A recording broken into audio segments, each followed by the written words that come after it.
नमस्कार, जय श्री राम।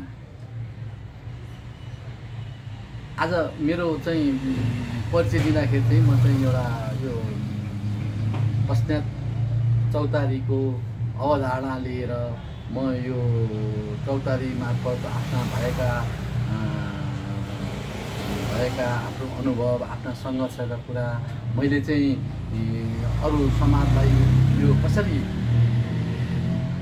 यो देशलाई चाहिँ के दिन सकिन्छ, बाँकी उमेर यो देश उमेर मेरो चाहिँ यो देशको लागि खर्च गर्ने, यो देशको लागि चाहिँ महत्त्व दिने, यो देशलाई उँभो लाउने, पर्यटक भित्राउने कोही अवधारणा र रियालिटीलाई महत्त्व दिने। रियालिटी भन्नाले भगवान राम चाहिँ यही देशमा राम राज्य नै यही देश रहेछ, यो राम राज्यमा फर्काउनु पर्छ र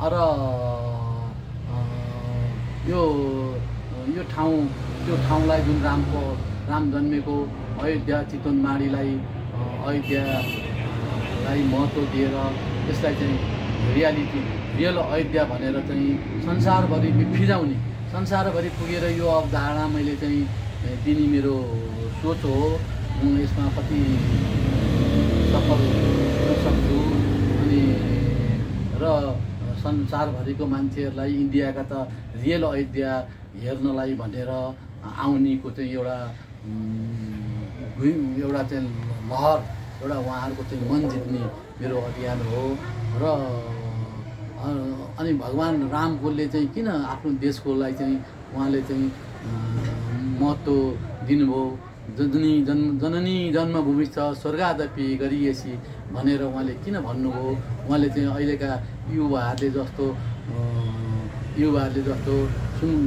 चाहिँ अब सबै कुरो बाहिर नै छ, यो देशमा केही छैन भने जस्तो गरेर जुन अहिलेको चाहिँ परिपाटी छ, यसलाई चाहिँ चिर्नुपर्छ। अनि सङ्घर्ष गऱ्यो भने एक दिन सफल हुन्छ र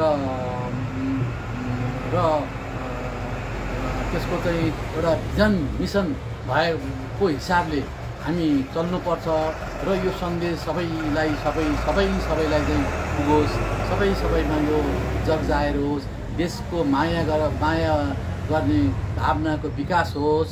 र अब जस्तो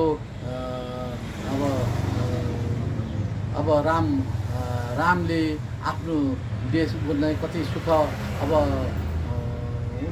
के अरे मन्दोदरी रावणको श्रीमतीले यही सुनको दरबारमा बस, सुनको थालमा खाएर यहीँ बस भन्दाखेरि जननी जन्मभूमि छ स्वर्गादपि गरिएसी भनेर राम फेरि आफ्नो जङ्गल नै प्यारो छ म जन्मेको ठाउँ भनेर यही नेपालको यो चितवनमाडी अयोध्या रियालिटी चाहिँ त्यो रहेछ। र त्यही कारणले अब किन विभिन्न त्यतिखेरको विभिन्न कल्चरले अथवा विभिन्न उसले सीतालाई चाहिँ एउटा रामले कुरा धोबीको कुरा सुनेर अब अनि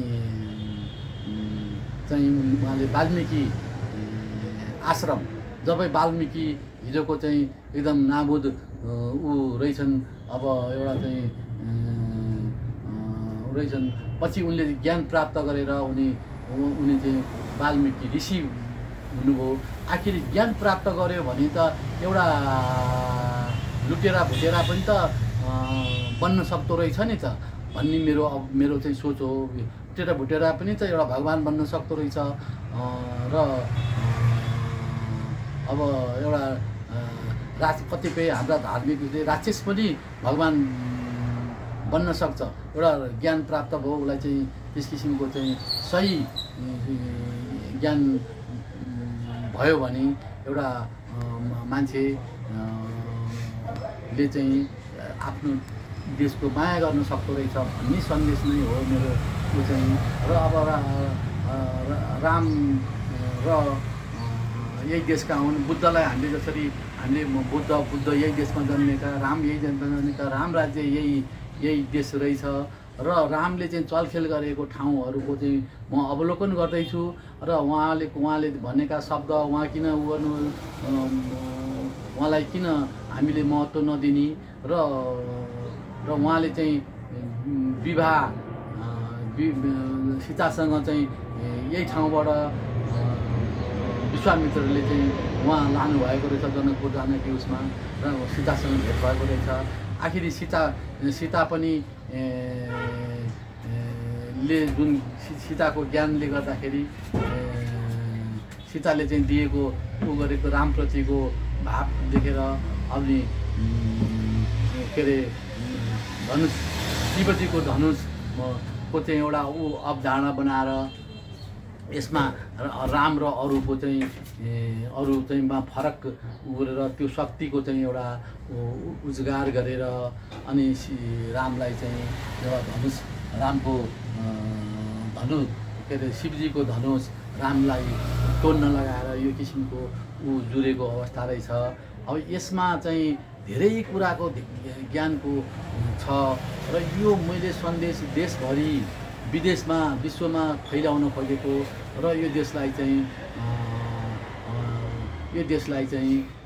एउटा चाहिँ पर्यटकीय नगरी अथवा हाम्रा चाहिँ यो देश संसारकै स्वर्ग देश रहेछ। यही स्वर्गलाई स्वर्ग बनाउन खोजेको भन्दै म आफ्नो शब्द यही दुई शब्दहरू गर्छु। जय श्री राम।